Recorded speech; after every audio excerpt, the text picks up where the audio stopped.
Dental hygienists and dental professionals helping our patients find the right interdental brush size to remove the most biofilm, but also be gentle can make a big difference in their home care success and healing. Curaprox offers a few Chairside kit options to help support a custom fit. The Prime box comes with 5 brushes for patients from the smallest to the larger, allowing you to determine the best fit for each space for the teeth. Perio kit comes with brush sizes that are made ideally for exposed interproximal spaces for our patients with more bone loss or spacing. The implant clips comes with brush sizes that are gentle for cleaning larger spaces after periodontal therapies and implants.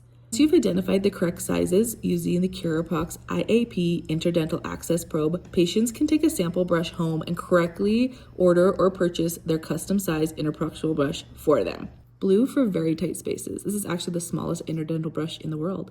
Red for the next, pink for slightly larger embrasure spaces, yellow for a little bit bigger, and green for wider spaces or for recession areas. Since no two interdental spaces are identical, most patients will need a few sizes to go home with. Having a box on hand is key to help correctly ensure biofilm removal without tissue trauma, but also keeps your patients motivated and successful with their interdental care routine.